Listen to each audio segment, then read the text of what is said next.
Woo woo.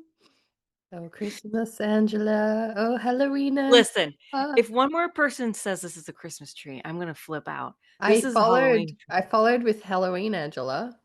Thank you. If one more person asks me, I'm gonna flip out. I gotta figure out how to make it look more Halloweeny. I It's mean, okay.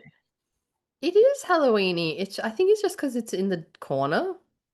Our eyes are just like it's just the Christmas tree in the shadows. I think if it was up Yeah. close and we could see how dark she is, we wouldn't question. Yes, you're right. I gotta figure I this out. It's charged really out stressing batteries me and out. got our heads going again. Wow, look at us go. Look at us go. Welcome everybody to Of the Publishing Persuasion.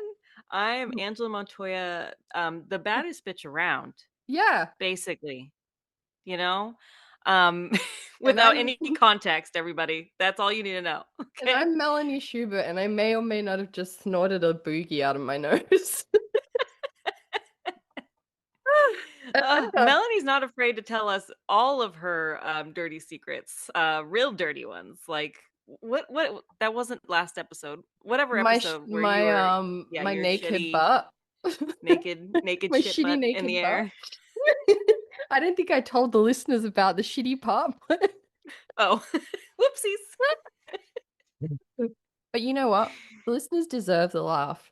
And I actually want to open this episode, and I just want to say, I actually just want to take a moment to hug, acknowledge, and just, I don't know, validate that, like, dear my US friends, like, you're not alone in what you're thinking. You're not alone in thinking that you are experiencing unprecedented horrors. Like I just want you to know that all around the world, we are all mortified for you. We're all hoping, like we're all cheering for you to get out of this. We all think it's completely fucked up. And just to give you an idea of how Australia, well, in this case, New Zealand, this is just at a local bottle shop. Phil bought it. This is a beer Oh, that I they're love that. marketing, and they've branded it Dump the Trump. It says, okay, but seriously, dump the Trump. And then there's an ugly figure of Trump on there. So I thought it was Australian, and I was like, I could not think of a more Australian way for us to like support you.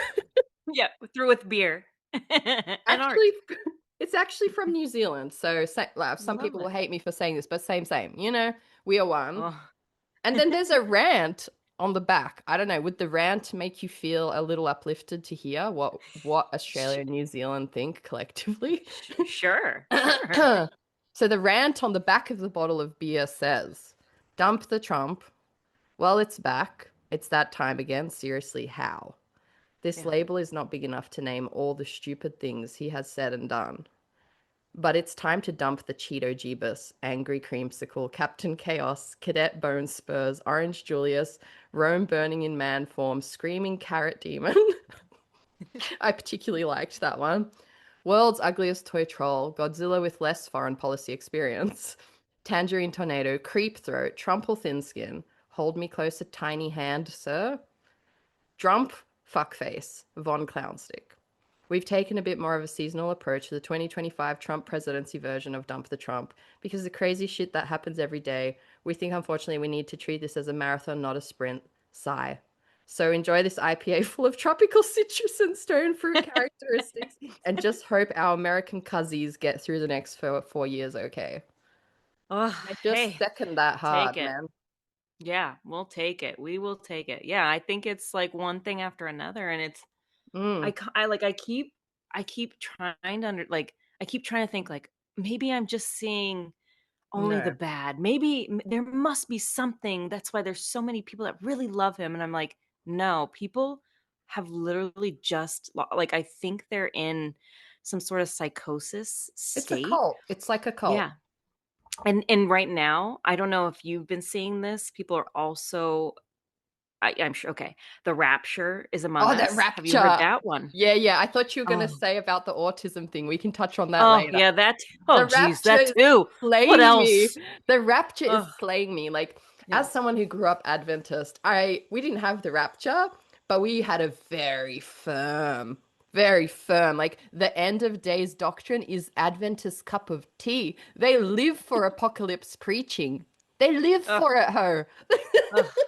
Well, and I had no idea that this wasn't even actually in the Bible until like 1800s by some, of course, white dude. Yeah. That and Oh, they it's added most it like later. Of yeah, they added it course. later on, of course, right, to evoke fear and to Mm. get the congregation to listen and to do as we're the flock to listen basically and to fear and to do what they were told and it just feels right actually knowing that it's not even it wasn't even real but I do remember like being a part of the church and being a like that was like we would do the music like music videos or like human videos did you do human videos What do you mean by human so videos? that's just No. what we called them. So, like, basically, you would like lip sync to songs dramatically, you know? Yes, It's kind yes, of it was a hot. whole thing. Oh yeah, we were really good at it too at our church. Like we were known for it. And so like one of the songs is that people get ready, Jesus is coming, soon we'll be going home. And you do like this whole like dance to it. And it was like the whole thing is you're excited about dying, or the Oh, rapture coming. He's going to take us, leave the bad ones here. And it's funny, but it's also telling to see so many people be like, yes, please take them. We'll be yeah. so much I happier was and at gonna so much peace if you just take them.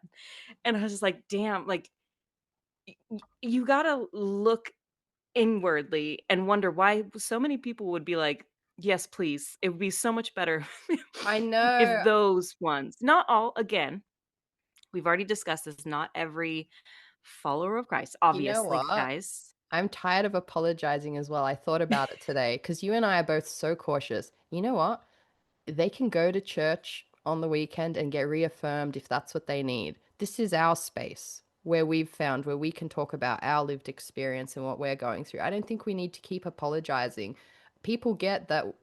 I'd like to think that the people who listen to our podcast understand that, like, we just love good people, whatever your belief is, but we have our own very real trauma. And we want to call it out because, and honestly, Yeah. like, I don't think she'll mind me saying this, but like, I felt so reaffirmed today in our listener and our recent guest, Inez, left me a voice note thanking us for talking about this stuff that she's also come out of religion and had deconstructed. Mhm. And I had no idea. And like, sometimes I have felt hesitant sharing my story because, for some people, they find genuine something in it, and it gives them meaning, it gives them hope. And I don't ever want to like shit on that for people, but I'm past the point of being like silent about it as well because it's there's so many harmful elements. And if you can't acknowledge that, then I probably don't respect your opinion. Like if you're in it Yes. and you cannot acknowledge there are problematic parts of it, then I don't particularly care what you think about my Mm. version of things. You know what I mean? But Oh my I've God, been yes. looking for these rapture reels as well because I'm the same. Like, I'm just like, yeah, yeah, take them.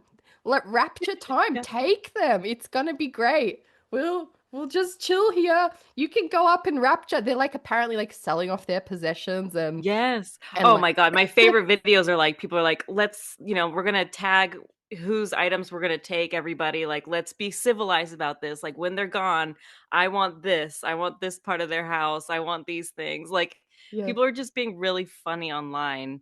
And so funny. It's because healing. it's healing because I think so many more people than we've realized really and truly have this trauma that they have are trying to like let go of. Yeah. And it really religious trauma really clings to you because you think of these things like the rapture. You're thinking you were taught as a child, Mm-hmm.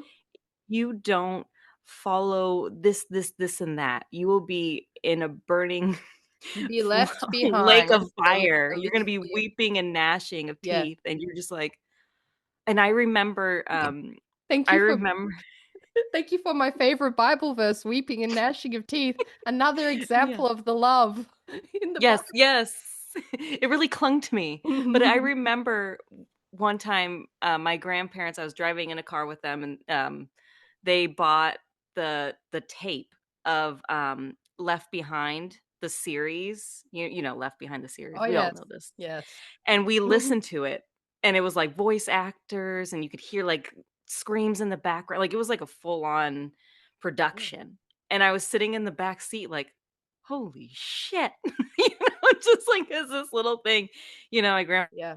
was driving down the road, and I'm like, oh my God, like looking out the window, like thinking of planes crashing when people ascend to heaven. I was just like, this is very, very dangerous and Mm. traumatic.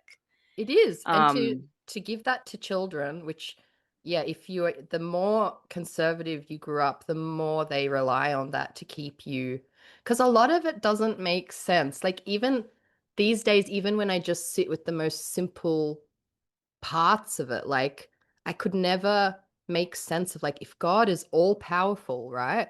He had to have had a like an all powerful being has got to be able to have a better way than for all of us to live through this stuff, all this hell for children to hurt and stuff. Like I could never yeah. rationalize that, and like there's so many parts of it, but I have like I grew up so conservative. I was initially a little triggered by those reels, and it's embarrassing to admit that I still get triggered because I've Yeah. come so far. I find it hard to admit that, but that deep brainwashing is there. So you hear it and you're Oh like, yeah. you have a moment, you're like, what if they were right and I miss out? Right. And the Right. reason I find those reels so healing is it reminds me what brought me here in the first place. Because I no longer trusted those voices, what they were saying, and the voices that rang like the bell of truth to me, I was like, well, we're all going to burn in hell together then because we apparently don't believe this shit. Or not in hell. In the Adventist version, there's no hell. You just Oh. burn on the Adventists go up to heaven and you're Uh-huh. on earth and then God burns the earth. Oh. You know? Okay. That's nice. That's so nice. Yeah. Nice. It's real nice. I saw a meme the Crispy. other day about a guy and the like Mormons came and knocked on his door and they were like, "Have you heard the good news?" And he was like, "No." And he's like, "Tell me." And they're like, "Jesus loves you. And if you don't follow him, you're going to burn in hell." And he's like, "So what about?" He's like, "I'm from China." He's like, "There's a whole country of China that doesn't believe. What about them?" And they're like, "No, no, that's okay. Like, God will cover it for them because they didn't know." He's like, "So you just sentenced me to hell because now I know?" He's like, "Just leave me Damn. alone." It's just like all these little parts of it, and you're just like, make it make sense. It doesn't make Yeah. sense right now. But yeah, I But saw another it's real. Sorry, oh go. yeah. No, No, no, go you ahead. Go go. ahead. No, I was just gonna say, like, it brings me back to the Orange Man, because if Yeah.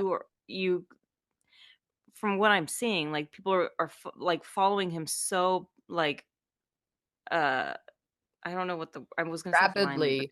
yes, thank you. They follow him so rabidly without question. Whatever Yeah. he says, that is it.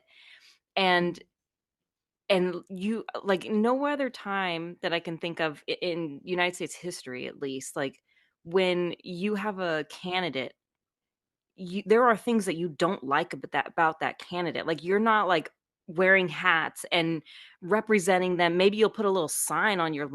lawn, but that's it. It's not like a 100% loyal to this candidate, because you in your mind, as a rational human being, you could be like, nobody's perfect. He isn't God. He isn't sent by God. Like he's just a man. He has flaws, and not everything he is going to vote for or whatever is going to align with me.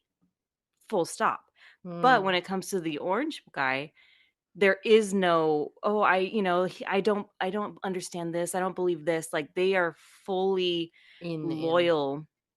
and Mm. and it and it's interesting, the streamline into rapturedom as well. Like it seems to be all in the same funnel.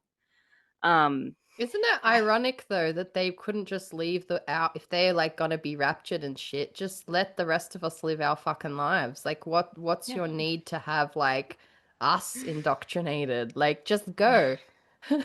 Oh my God. The worst I saw was this lady was like leaving notes on what we should do, how we survive after. Did you see that one? I was like, That's oh what I was God. gonna interrupt you with because I Uh, saw it. You go. Your memory of it no, is that was, better. I was just like, thank you. Thank you for that. Like, yeah, Yeah. it's She just was hope. like, she was doing it like a flight attendant. She was like, now you're not going to want to hold on to anything. She's like, don't be tempted to grab onto lamp posts or whatever. She's giving full directions. Full directions. So at least they'll know. One reel is on repeat in my head from, I'm just glad we went down the same rabbit hole today. I have one reel on repeat in my head, and she was like, it's so short. And she's just like, me watching everyone get raptured. And she's like, go, baby, go. Yeah, you're doing great. You're doing great. Go. Yes. So yeah, enjoy your rapture, fam. Like, Yeah, yeah. spoiler alert, there's even like in the Adventist church, there was this great disappointment of when they Mm, predicted Jesus was going to come and he didn't come. damn, And I was damn. like, they keep trying to, even though it says no one knows the day or hour, they keep trying to pin Christ down to like a point and be like, you're gonna come now, we're ready. Because you know what the Mm, sad thing is though? And this is why this type of fear-based brainwashing is so hard to break out of. It's their fear of death is driving them. So the reason they react so rapidly is because everything is tied into fear of invisible force hurting them or coming for them and death. And so when you threaten their beliefs, you're literally threatening their eternal life. And yeah, that's why people who are so in it respond in such a like uh they want to block it out because they don't want to hear that what they've been told might not be true. They need yeah, that fantasy to be real. And unfortunately, we see people just doing and saying the most horrible, horrible things. And I think that's why I wanted to start with this today. I just wanted you guys to all know you're not alone. Like all around the world, people are protesting for America. We're like, we've seen this shit before, you know? yeah. People died in wars for this shit, and we're not fooled by what's happening there. So, anyway, like, I just, every day, like, even today, the fresh new hell was like Trump's like linking Tylenol to autism. Yeah. And then, and I just couldn't help but think, once again, he is playing in, and this is what they've done with the trans community. They've demonized them as a scapegoat so they can Mm-hmm. get people all like, what have people ever stopped to consider why they're even mad about the trans community? It's 1% of the population, mate. Yeah. Yeah. And like this is the same. The most benign drug that there is, Panadol over here is Tylenol. The most benign, simple drug. How many like pregnant women are gonna have to suffer now because they're gonna hear that and they're gonna be like, "Oh my God, I can't take Tylenol because it will give my child something," you know? Yeah. Like, Oh my God. And just to think of women that did and that have children who are autistic, to put that on their shoulders is so cruel and it's so bullshit. heartless. It's just more It's so fear mong bullshit. It's just it's more it fear mongering to distract from all the heinous stuff they're doing. Because this, look, even look, we're talking about it right now. And we're like, oh, how could he say that? Rah, rah, rah, rah, rah. But other people are like, oh my God, don't take it, rah, rah. It taps right into that deep human fear of like, we were just talking about this last week, that we're like cautious of taking stuff because of that's how we grew up. right. People were cautious. And and it filters through. And yeah, anyway, I'm Mm, just really proud of us both for finding the courage to talk about this stuff, especially given the communities we've come from, right? yes. And like, I'm Yes. so grateful, especially to Inez for affirming me today, because sometimes it's scary to talk about this stuff. And like you said, you have that moment of like, am I the one that doesn't see it?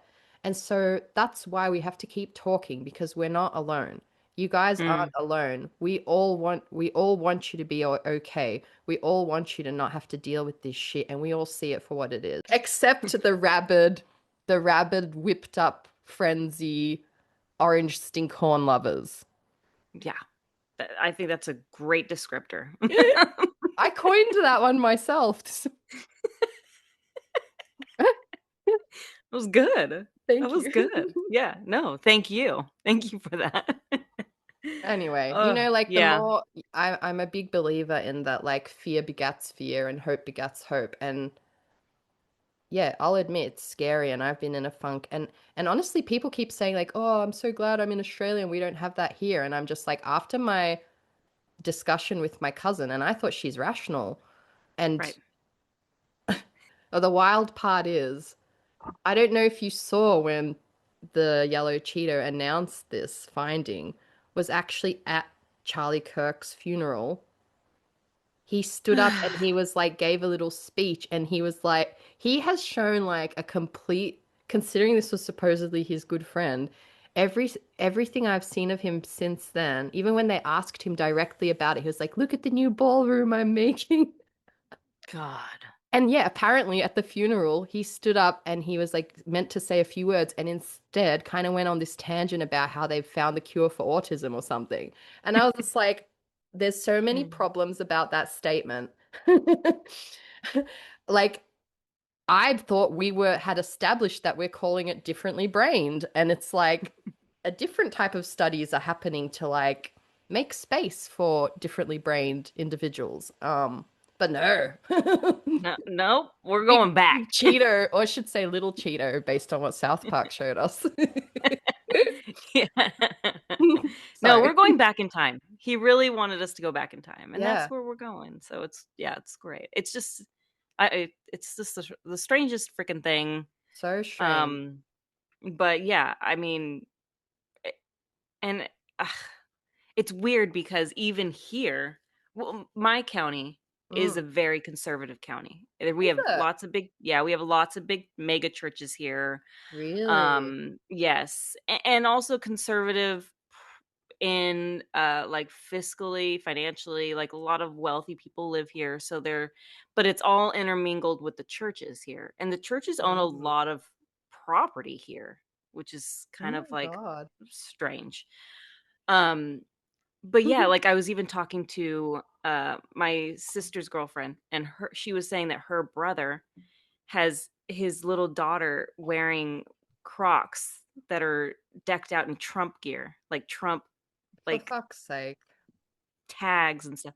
And it's just like it's so weird. And she's like, I can't even really talk to him anymore because you just can't get through to him. The decisions he's making like have really affected his own community because he's a Mexican American man. So it's just so guys, Girl, I don't it's know. wild to I watch. keep trying to make You can't yeah, make sense of them because no. there's one meme I keep having on repeat in my head, and it's just like this artist drew it, and they were like, hate on one side, and it's like, we don't want hate. And they're pointing at the we don't want no hate, and they're like, you're judging our freedom of speech. And it's like, Yes. but one is like, I saw it really well said today, like, you know, for the conservatives who felt attacked by the flow of time Mm, and progression. Like, all they were feeling was a cultural pushback. There was no censoring. Nobody was being fucking locked up for their views. Like, it was just a cultural pushback. We no longer support your speeches and your views of hate. But ironically and so hypocritically, everything that they were foaming at the mouth about, worried about, like, they want to be victims so bad. They are now doing yes. to like the most minor parts. And like, it's so refreshing to see. I saw there's like some new, I shouldn't get too involved, but I can't, because what I was going to say about Australia is, yeah, it's not here, but it's not here. And so I Right. feel Right. very connected. Like, there's been like riots and even some violent ones from what I saw, where people were getting into it, like, because the extremists have been incited. They feel they can now say their racist, homophobic, Yes. Yeah. transphobic views, and they feel like they can say it now and they're allowed. And yeah, I don't know where I was going with that, my friend. She had a point. The No, point but was just that the we're guy. just confused. We don't understand. No, I did see a new politician, and he was just kind of like, he said he kicked back to a reporter, and he was like, she asked him what he thought about trans women in bathrooms. And he was like, he's like, I've been running for a short time. He's like, and he's like, every person has asked me that when I walk into a room. He's like, no one has asked me about healthcare. No one has asked me about affordable childcare. No one has asked me about the housing crisis. He's like, you're focused on 1% of the population, whether or not you agree with their way of living. Like, who gives a fuck? It's Yeah. like it's got nothing to do with the issues people are actually facing every day. And I was like, okay, I heard a voice of Yeah. reason. America's fighting back, you know? They're trying. Honestly, yeah, you see these little glimmers of hope and Yeah, like little things. Um, and even just you do see people on the other side starting to change their ideas and finally. seeing. So it's Yeah. like you're seeing these little glimmers amongst all the darkness because it's not, like I said, it's not all dark. There are these little bits Yeah. of hope. So it's like what you cling to, because it's kind of all you freaking have. Girl, even Um, I saw an uh, interview with a girl, a lady came out. She was working for that Turning Point USA that Charlie Kirk was part of. yeah, She yeah. came out and admitted like they like actively look for fear tactics, and like she was talking about her experience working there, and I was just like, yeah, like people are waking up that it's not all Guns and Roses or something. I don't know. But anyway, I just Yeah, really yeah. wanted to hug you all and just like, yeah, I feel like it must feel really lonely and like topsy-turvy. And it does even here. So I can't even imagine living in the States how it must feel. So I just wanted to hug you all via the Thank you. podcast. Thank you. We'll take it. We accept. We can use it. I'm gonna Yes. if I try to send you this, it'll probably get sent back. Probably. I probably won't make Shit. it through shit. Oh my But God, I how have know. you been otherwise? So good. Oh my God. It's been great. I mean, I you think it's had an been so event good. and the event Oh looked yeah. great. Actually, it was really, really fun. I flew down to LA just for the night. I went to Annabelle's bookstore, Oh, I've Annabelle's heard Book of Club. that one. Yeah, it's really, really cool. The whole like my hotel was really cool. The whole area was really nice. Yeah, I did an event with Ivy Marie, who we've had on the Yeah. show, and two other amazing authors who will have to get on the show. And we chopped it up. It was cool because Nicola and David Yoon were there, just to support, and so that was really fun. So yeah, it was a great, great time. It was awesome. I'm gonna look up the bio. You think of a highlight of your time on the event while I try find the bio. A Do you have it? highlight? Yeah, I do. Oh, go on then. Okay. What's how are we doing on time? Yeah, we got Well, 40 minutes. I'll start with a highlight. A Oh highlight yeah. was, I don't know. It was all great. It was great. It was wonderful. Yeah. I actually really liked hanging out with Nicola and David Yoon for a little bit, like Yeah. beforehand. Yeah, they're super cool. And then getting to chat with readers and stuff. So always a highlight. Always wonderful. You're a highlight. Oh, so is Diana. Diana is she's a whole package of highlighters, if I may so say so What a myself. segue, ho. That Thank was you. the hottest segue of your life. Thank you. Yeah, I felt good about that one. I felt good. Okay. Do you think her last name's Wallach or Wallish? I would say Wallach, Wallach? but I Okay. could be wrong. Yeah, we'll just go for it. Diana Rodriguez Wallach is a lover of ghosts, historical murders, and all things spooky.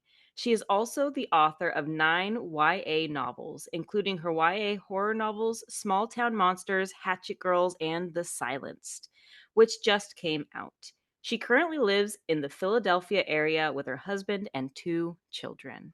Hot. Diana is an all around badass. I'm not reading anymore. I was just saying, she's Oh, a that's baddie. it. Okay, my bad. Because I want to try squeeze in the last 3 minutes. I did read today's chapter. And you know what? It's one page and it was very Yes. inspiring. So I'm going to read it to our listeners in case they need this, especially after our rants. Yeah. So this chapter, I don't know if you read it, Angela, is I called, did. I did. okay, it's called Creative Living Defined.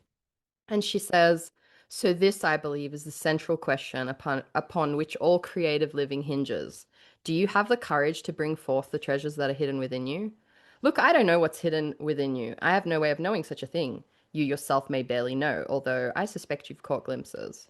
I don't know your capacities, your aspirations, your longings, your secret talents. I'm just laughing. She never could have predicted that I would dress up as a giant anal beads warrior. But surely something wonderful is sheltered inside you. It is. I say this with all confidence because I happen to believe we're all walking repositories of buried treasure. I believe this is one of the oldest and most generous tricks the universe plays on us human beings, both for its own amusement and for ours. The universe buries strange jewels deep within all of us and then stands back to see if we can find them. The hunt to uncover those jewels, that's creative living. The courage to go on that hunt in the first place, and I would say continue it as well, that's what separates a mundane existence from a more enchanted one. The often surprising results of that hunt, that's what I call big magic. Period. Yes. Yes. So timely. Especially towards the end of our interview, which, like, my God, I needed that writerly bitch slap. You know, I've been Yes. I've been womping in my own little spiral for too long, and sometimes you just need to see that courage like reflected back at you when you're having a bad day, and you remember why you're here, you remember you're already here. Like you're I know Jessica Parra always says that to me. She's like, "You're already here." And I'm like, "Yeah, I fucking am here." You know what I mean? I'm here. Yes. And Yes. we're doing the Batty. thing. We're doing the thing. If you're Doing here, you're doing the thing. And we're proud of you and we're cheering for you. And it's hard. It's hard, but why not, right? Why not? yes. Hit those jewels, baby. Jingle those bells, if you will. Jingle jingle those holiday Just snort out jewels. of me. Yes. Hello. Hello. You guys hear me Hello. okay? Yeah. Yes. Oh my God, I love your background. Thank you. I like, to Stunning. be honest, like I set it up like that. I don't normally have all these books there. Like I had to make it look pretty for you. You should keep them there like trophies. Yes. It does look pretty. Do you have the Christmas tree up? It's a Halloween tree. It's a Halloween tree. Is it there year round? I have a sister-in-law who keeps a tree up year round and puts like seashells on it and then just like changes it for the seasons. No, but you're giving me ideas. This one is all black, and then it Okay. comes with just orange and purple lights that can be interchanged. I just got it a couple weeks ago, and it's the joy of my life. I love it. Gotta do what you gotta do in these I'm times, the you know? person who decorates for Christmas starting in November. So like yes. Yeah, exactly. No, the way I figure, if I start in September, I get a good solid, 2 months of Halloween and fall, and then as soon as November 1st hits, I'm done. I'm ready for Christmas. Yeah. No, I usually it's election day. So as soon as election day passes, all of the stuff starts to come out. My husband puts like thousands of lights on our house and he's Jewish. And he puts thousands of lights up and he starts pretty much at election day. Yeah. Love that. I love that. What a good distraction too. Yes, it's been needed. It's been Yeah, needed after a few elections. We're like, we're just going to start playing Christmas music and pretend none of this is happening. that's valid. That's Mm. so, yeah. I think that's a good idea. Yeah. Well, welcome. Thank you so much for joining us. I know you've been very busy. You've been doing the things. All the Uh, exciting stuff is happening. So thank you for joining us. Thank you for having me. Yeah, we had the pleasure of being on your podcast. So I want to touch on that real fast first. Can you tell our listeners, plug yourself a little bit with your amazing podcast and your co-host as well? Yes, so I am on a podcast with Lake and Zaya Kemp called The Paper Trail. She started it, and then I joined in, and Vincent Torado, our other co-host, recently joined in, and we kind of dished the dirt on what it's really like to be in traditional publishing. And tell all the things that you would maybe tell your other writer friends when you were out to brunch, but might not actually say, at a podium if you were at an event. So we try to give the real behind the scenes of what it's like when you're doing edits or getting a contract or marketing and all the hardships that go along with this industry. So it isn't just intensely glamorized. And so that writers who are going through it don't feel like everyone else is doing better than they are. I think a lot of Mm. it is smoke and mirrors. Like I talk all the time when I do writing events about the real reality of being a writer and then your Facebook version of it. And I was like, and the Facebook is like the highlights only the good stuff. Like, and everyone thinks you're crushing it because you want all your high school friends to think you're amazing now. And I think that's what like writing social media is. And so I think the podcast is trying to give like the actual reality of what it is like to be a writer and not just the highlights. Mm, I love that so much. And honestly, like it can be so isolating being a writer, and we need that. We need that check-in. Otherwise, when we're left with our own thoughts, that imposter syndrome is loud, the comparison thing of just like wondering if you belong. Like we need our Mhm. community to just be like, well, we're all suffering. Let's suffer together. Absolutely. And I know I've had a lot of agents, and whenever I've been querying podcasts like this are kind of what got me through it. So Mm. when Write or Die went down, which was, Kat and Right or die. Clara Bell's like that one I had listened to religiously. There were a lot of podcasts that I listened to that are no longer being recorded, like new episodes. So I hope that writers out there going through it still are able to find more podcasts out there to help them go through the tough times.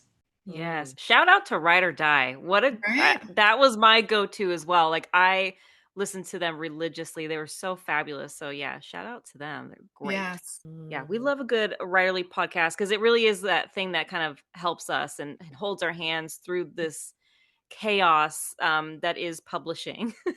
Now, on yours, we asked some of our favorite questions, which we were enthralled by your answers, but I think you might have even more new answers for us. So let's get into the juicy details. What Mm. is the strangest thing that you own? Yes, I'm giving you a new one for this, and I'm going to give you a demonstration. The strangest thing I own is a mini bronze statue of William Penn, the founder of Pennsylvania. And there's like a whole backstory as to why I own this. So there was a curse of Billy Penn that has been going through Philadelphia for decades. That his statue is absolutely enormous, and it's on the top of City Hall in Philadelphia. And there was a gentleman's agreement that said no building will be built taller than William Penn's hat. And then in the late 80s, these two skyscrapers went up and they were taller. And the run up before they were built, like every sports team won. Like the Sixers won, the world's, everything won. Like the Phillies won, everything. And then this new buildings went up and nobody won for over 20 years. And it became this huge thing. So then there was one year where I think it was probably the Phillies were in the World Series and they begged everyone in the city to buy the statue and put it on the tallest peak of their house. They were selling them everywhere. And so everyone bought one and we put it up on the tallest peak and we didn't win. And then finally, Comcast decides to build this brand new skyscraper. Comcast owns like all of Philadelphia. And they build this huge skyscraper, and everyone begs them to please put a statue on the top of this building. And they finally reluctantly agree to do this. And it's small, it's only like a foot or so tall. But they do those like topping off ceremonies with like the highest beam. They put this small, like 1 foot statue up. This is in 2007. And the next year, 2008, the Phillies win the World Series. And we're like, oh my God, it worked. Like they broke the curse of Billy Penn. And then it happened again. Like the Comcast built another skyscraper in 2017. Everyone convinced them to put another like 1 foot statue on top of it. They did. And a couple months later in 2018, the Eagles won the Super Bowl. So yeah. So now like I everyone believe has it. one and you keep it on the tallest peak of your house. That I is, love this. It's the I believe it. cutest. I believe in it. I Now I know. want to see all the sky rises with these little statues on. Like, is it on the outside Oh, of the I know. building or It is not. All inside? right. So The one for City Hall, it's absolutely monstrous. If you've ever seen a skyline of Philadelphia, it is something that you will see, which is why, I mean, like, how arrogant could a Quaker be? It's a pretty enormous statue, and everything in Pennsylvania is called Penn this and Penn that. Like, I don't think you could throw a stick and not hit a school named after William Penn. So I'm like, dude, like, dial it down a little bit. So Yeah. the ones that they put on the Comcast buildings are small and they're on the tallest beam. So you can't like see it from the ground. I guess you could probably only see it if you were on like the rooftop. Oh my God. Freaking epic. What is it with like particularly men wanting statues of themselves? Like, Oh my God. And you know what's super funny about this? All right. See how he's got his like hand sticking up here? yeah. All right. So on the top of City Hall, if you see it at the right angle, it kind of looks like something else is like sticking out from him. Is it that? I've seen that viral reel with that, and it's like, what's he holding? I know. Yeah. So Oh my Mm. gosh, what a troublemaker. Well, at least you Mhm. guys figured out how to, solve the curse. solve the Thank curse. goodness. Yes, that is Yes. Mm. I love that so freaking much.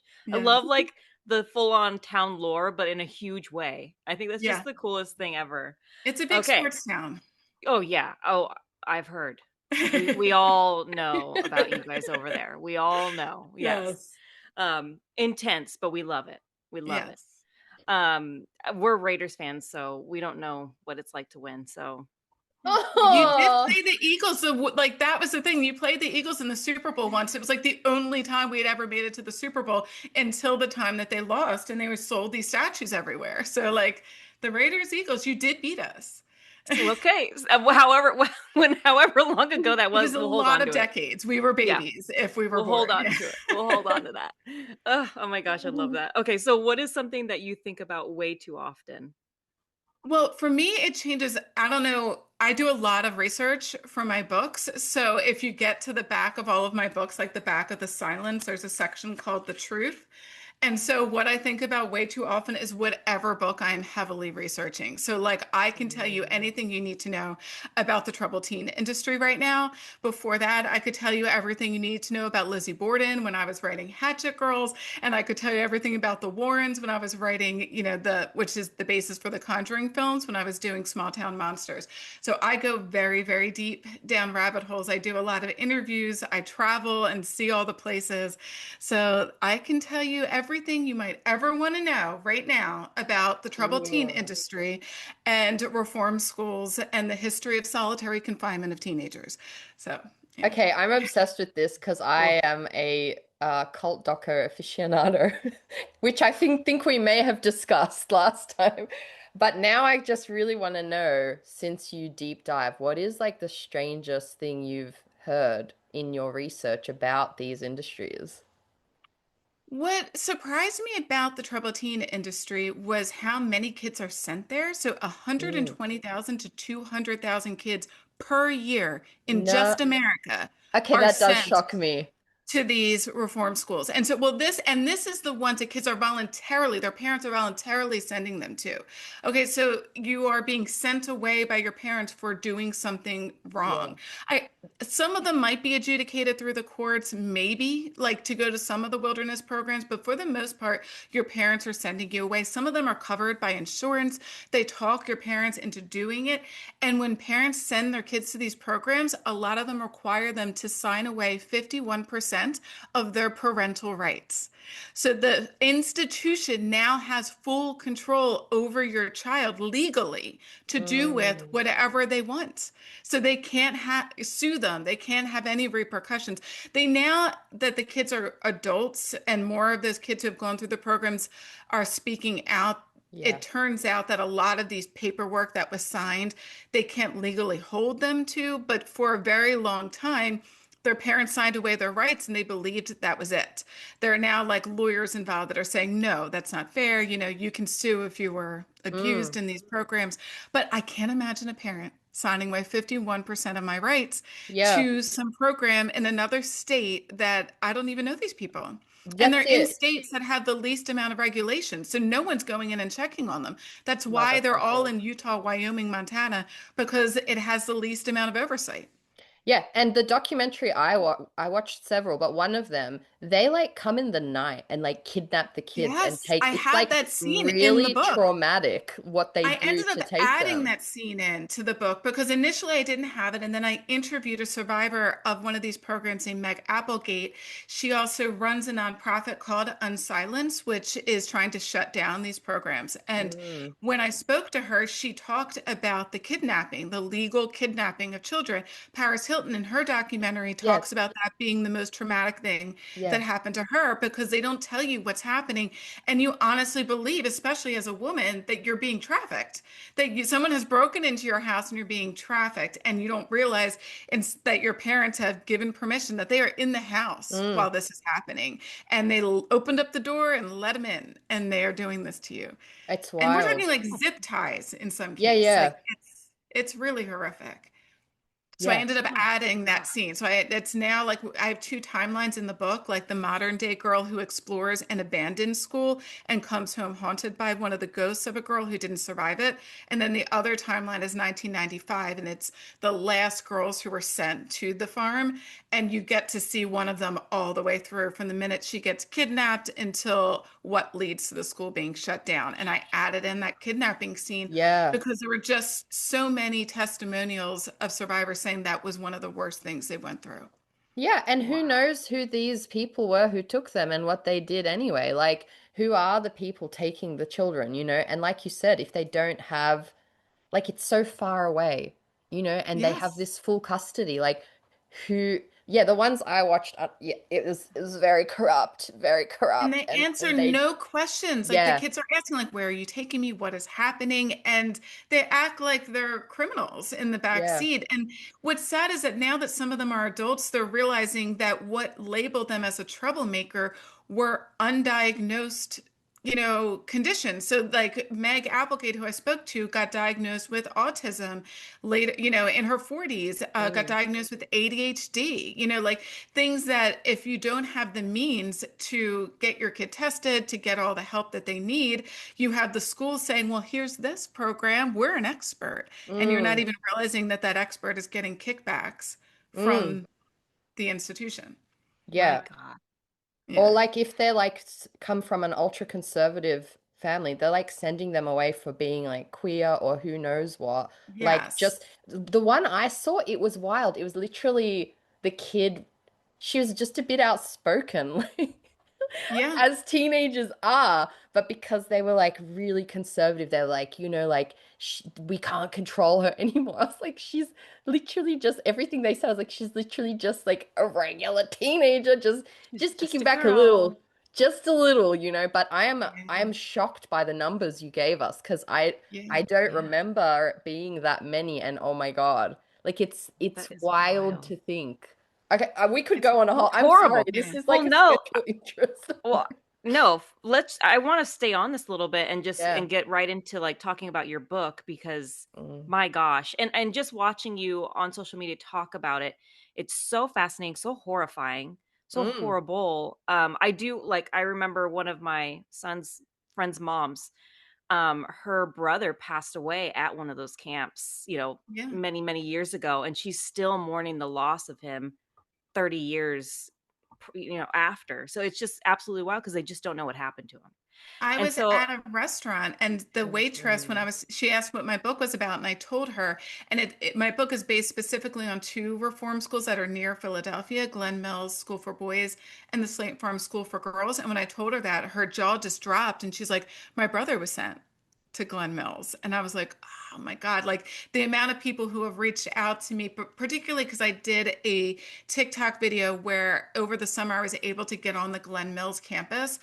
And it has reopened quietly this past year without so much as a press release as a reform school with 8 staff members who previously worked at the former institution.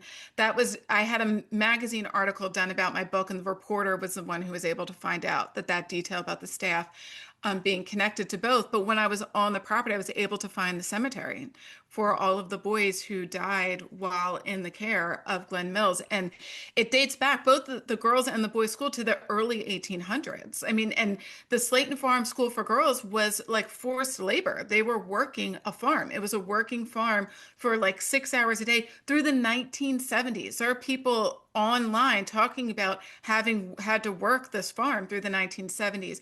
Glenn Mills was seen more as like, you as a parent would think, wow, my kid got a good deal because Glenn Mills was seen as the Harvard of reform schools. There were celebrities that would go there and say, wow, what a great program this is. They would cherry pick students from across the country because the boys were great athletes, and some of them would go on to play like in the NFL, and they didn't realize that they were just horrifically abusing them this whole My time. And it didn't God. get shut down until the Philadelphia Inquirer like published a whole thing about it. My And so God. I could tell you, I've gone down a huge rabbit hole of You research for this have, book. but it's amazing, and you could Mm. tell you put all of that effort into your story. Now, I want to talk about the silence in particular because, for one, it sounds so good, sounds haunting. Mm. Can you tell our listeners? I mean, I know you touched on it already, but can you tell our listeners what it's about, and then tell us like how this came to be for you? Like, where did this idea come from? So when I first saw that Glenn Mills got shut down because of the abuse, my high school played them in sports. And it was the first time I Wow. really thought about that. Like we knew boys were sent away, but I don't think Mm. I thought too deeply about what that really meant. And I had wanted to do something about a reform school, and I didn't know how to enter it because that's a boys' school. There was a lot of poverty involved there. They were adjudicated through the courts. Like I wasn't sure if it was my story to tell. And then I saw the Paris Hilton documentary, and that sort of like opened my eyes of troubled teen programs, which were private institutions.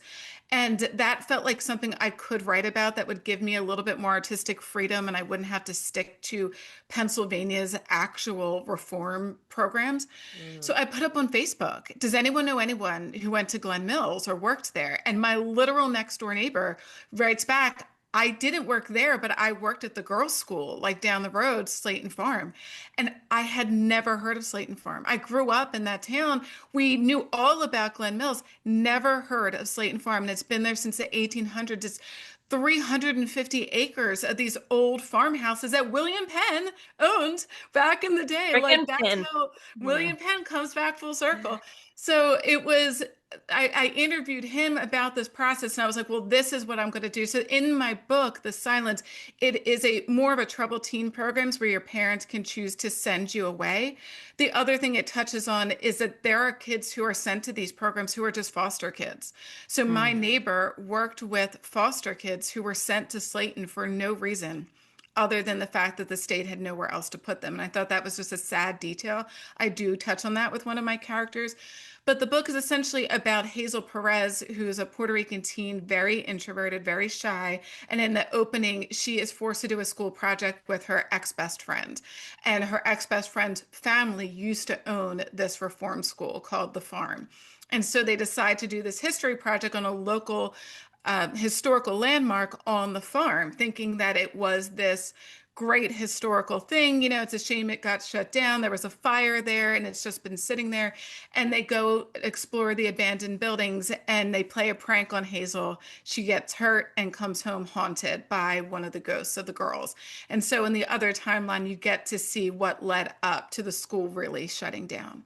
And so I Mm. wanted to do something where, yes, you have in the present day timeline the haunting of the ghost, and it's a different type of possession story where it's not a demon that you're trying to like send back to hell with some Catholic ritual. It's a ghost. And so, how would you handle that differently, especially as you see what these girls went through by the end of it?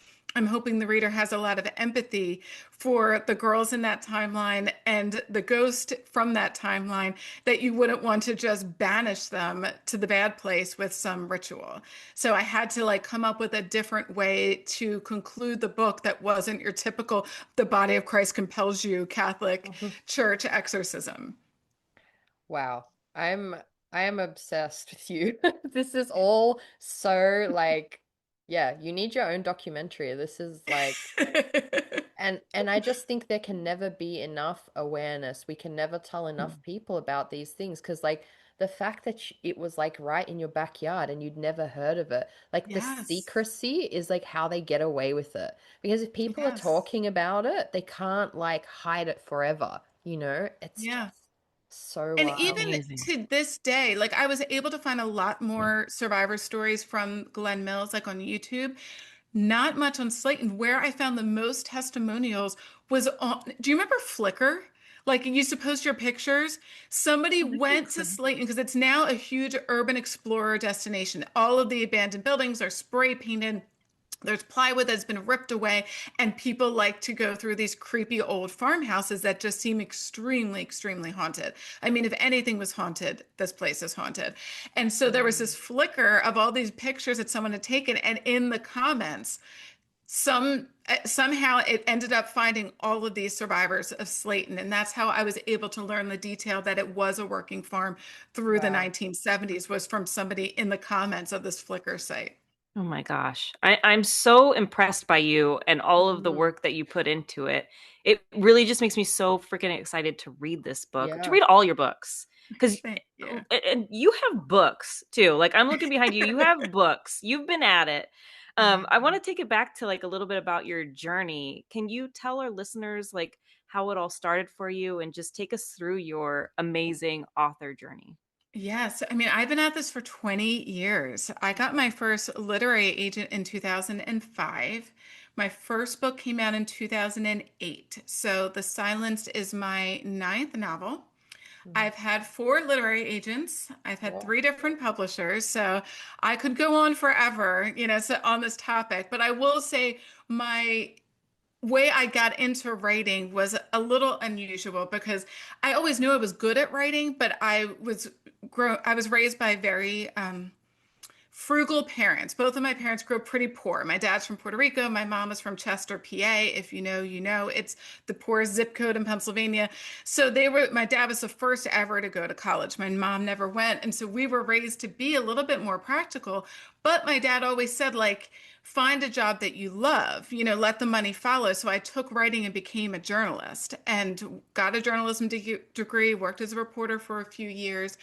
And I didn't like being a reporter. I couldn't, and I said to my husband, well, my now husband, he was my boyfriend then, but I'm like, do you ever have the feeling that there's something else you're supposed to be doing with your life and you haven't figured it out yet? And he's like, no, I do not have that feeling. That is a you thing. And then I literally dreamt one night that I was a young adult author.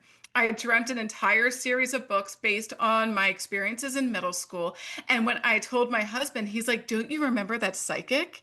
And I had completely forgotten, like years prior, after I quit my first job out of college, we took a vacation around New England, and it was right around now, it was right around Halloween.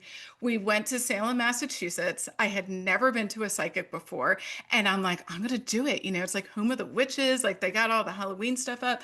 And so I sit down and I say, I want to know about my work. And she said, okay, well, you're a writer. And I was impressed, because it's not a common profession. And I didn't like open my wallet. I didn't say a word when I was in the shop. And so I'm like, yeah, I do. She's like, what do you write about? And I didn't want to tell her because I'm like, you're a psychic. So like, aren't you supposed to know? So I just said business, because at the time I was a reporter. I just said business. And she said, no, I see you writing books, little books, like children's books.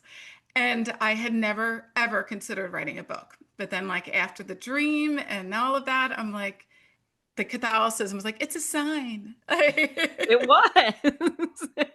It was Yes. written in the stars. Yeah, so I wrote Yeah. my first book. That book never got published though, so I'm going to be real. That is my Facebook version of the story. The Mm. reality is that book landed me my first literary agent, never sold. I wrote an entire another book with that agent that never sold. Both died on submission. It was my third book that I wrote for her that ended up selling in a three-book deal. So that's why Mm. I had an agent in 2005, but didn't have a book come out until 2008. Mm.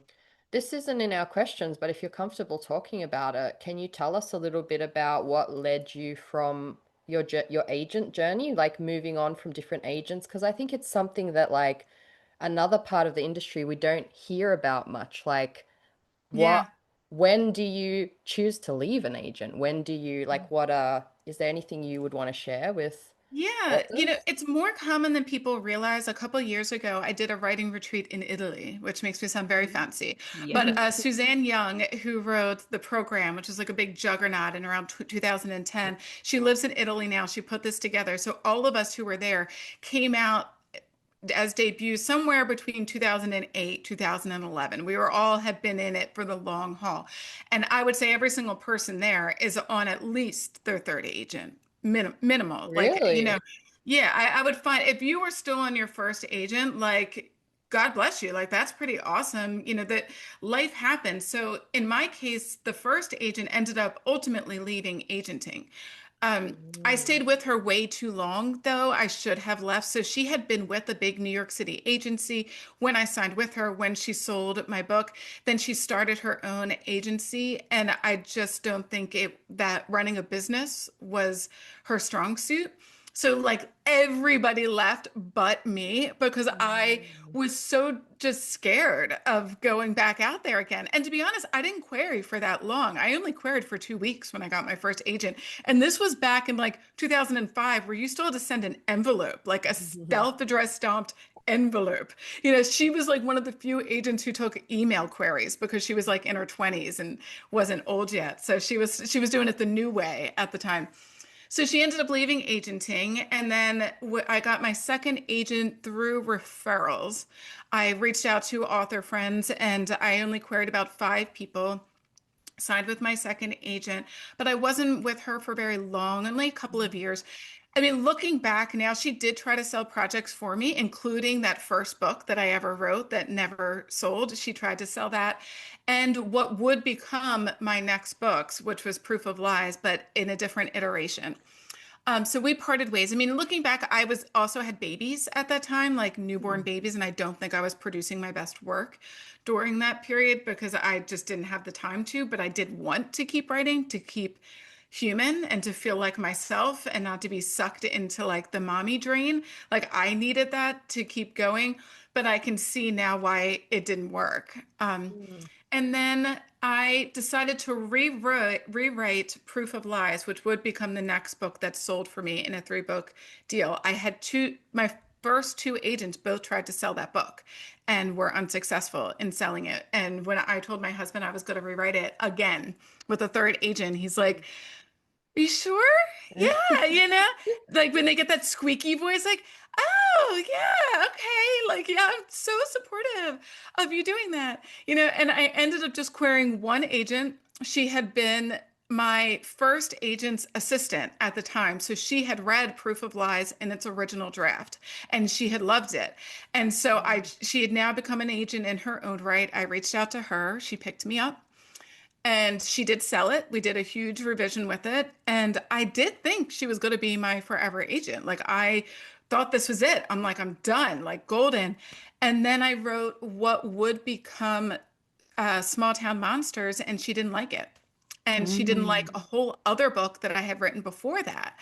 And it got to a point where I felt like I was writing for an audience of one. Like I was trying to figure out what she wanted. And at the point that I was sending the stuff to her, she had really pivoted very heavily into contemporary YA romance, just like happy, rom-com romance. And that wasn't what I was writing anymore. My stuff was getting increasingly darker. And like Small Town Monsters was a horror novel, so it was much darker. And she didn't like it, and we ended up parting ways. And I got my fourth agent, who's my current agent now, Wow. Lane Habont. I never had an issue finding agents, I'm going to be honest. So I think I only queried for about a month and it was Pit Mad. If you guys remember, like Pit Mad, it was like a Twitter thing. It was like a Yeah. hashtag. And I probably sent out a few queries for a few weeks and then I go on, I see Pit Mad is happening and I throw up a tweet. I did not prep for it at all. I just went for it. I only got 4 likes, which is like nothing in the land of these pitch fests, but I ended up getting full requests for all of them and multiple offers of rep from those 4. So I Mm. ended up signing with Lane mostly because, and this is what I had learned, like every agent you have is there for a different stage of your career. My first agent held my hand and walked me through it and explained everything and was sweet, and we became best friends. And I talked about her divorce as much as I talked about my books. Like, I could tell you her dad's name. Like, it was like 2 hour phone calls about like life. And then I'm like, are you gonna send my book out on sub at the very like last 2 minutes? And I thought, because I'm a woman, I was very young at the time. I was in my 20s when I signed with my first agent. I thought the way I would get ahead was to make people like me. And so I was Mm. like, oh, I'm just going to make her like me, the power of nice. She'll be my best friend, and then she'll never leave me, because I was so scared of being dropped by an agent that I was like, I'm just going to make her like me so much. And to be honest, I took that energy with me into my next two agenting relationships. And it wasn't until I had that experience with a third agent where I'm like, this is a business. Like, she is saying no to a book that I wrote, that I believed in, because from her business perspective, she didn't think she wanted this on her roster. And maybe it was time for me to look at it like, what did I want to do next? Mm. And what's best move for me business wise? So when I had multiple offers for my fourth agent, there was one, she was Puerto Rican. She was my age. She had kids my age. We had this lovely phone call. She lived in the same college town where my husband went to school. Like, I could have gotten drinks with her on Friday and we would have been best friends. And then I talked to Lane, and the energy was so different. It was just like business. Like, we're going to sell this. We're going to try to get your film rights. We're going to do this. And it was just a completely different, like, entourage agent vibe that I had not experienced. And I'm like, I'm not going to keep repeating the same pattern. I'm going to try something different. And it worked. I mean, he sold Small Town Monsters in the pandemic, and he sold it in a way that nobody else would. He ended up getting me a film agent before I had a book deal, like, because it just sat on people's desks for 7 months. It was the thick of the pandemic. No one wanted to read horror. They were all acquiring rom-coms because everyone was sad and they wanted to be happy. So they didn't want anything horrific. And he ends up getting a film agent who then goes out and pitches it and gets some film interest. And that's what ends up selling it to Random House. It was on their desk for Mm. 7 months before I got an offer. Wow. Wow. Wow, wow, Yeah, wow. I'm ditto. like, yeah, yeah, I could, you're, everything you're saying is flowing like a river into my soul. Like, it's very like, and also what you're sharing, like on a core, mental growth level is so important, because like, I think it's maybe is, especially women, we do that. Like, I also had to break my habit of being a people pleaser, and you start to look for different things, because before you felt like you have to like somehow wow them into loving you, but now you know what you bring, right? And now you're like, well, Yes. hang on, I want you to represent me, not suck hours of my life on a phone call, which like you probably have enough friends. Like, it was, maybe it was nice at the time, Yeah. but sell my book, god damn it, you Yeah. know?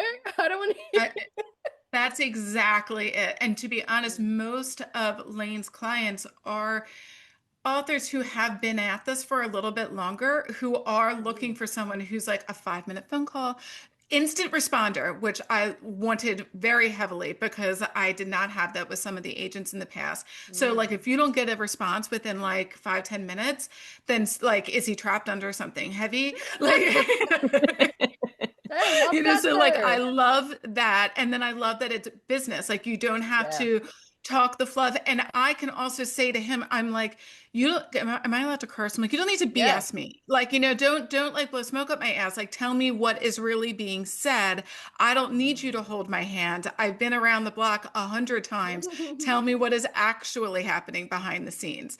And not everyone is at that stage of their career where that's what they want and that's what they can handle emotionally. When you're in the beginning, everything hurts your feelings. Like, when you've been at this for 20 years, it is hard to surprise me. It is hard to hurt my feelings. And to be honest, I'm like, I know how this business is run. Like, and it's just different. It's different now. So like, you want something different every time you go out looking for a new agent, and know what you want and seek out those agents.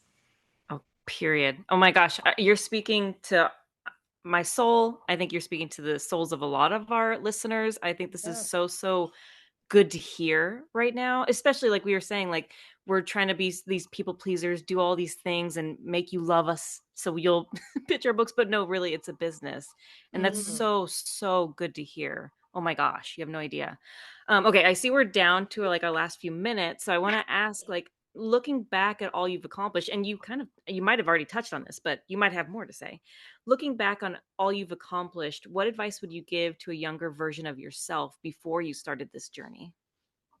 The biggest advice I always give is to not give up, because when I was at that writing retreat and I'm sitting around this table with all of us who had survived this industry for 15 to 20 years, it is survival. It is outwit at last. Okay, like that's why we're still here. The majority of the people who debuted me in 2008 are not writing anymore. You know, they might be ghost writing, they might be somewhere adjacent, but most of them have left publishing and writing entirely. It's a hard business. And when I was getting all of that rejection, there are a lot of authors who would have died on sub and would have crawled away, and you can't handle all, and to sit down and then write another book and then to die on sub again and then write another book and still think you can do it, to lose your agent and be like, I'm going to do it again and do it again and do it again. And I rewrote like Proof of Lies for 7 years with 3 different agents. You know, like you have to be the only person believing in you, even if your own mother is like, are you sure you're happy doing this? Like my Yes. husband's favorite quote is like that Godfather 2 quote where it's like, this is the business you've chosen. And he says that to me all the time. He's like, you chose this. Like, I Wow. was like, this is true. This is true. So like that's my biggest advice is to the difference between a published author and an unpublished one is not giving up. It is just dogged perseverance that like it might take you many years, in my case, 7 years for one book for it to see the light of day, but it hit a shelf. So it did happen, and it will only happen if you don't give up on it.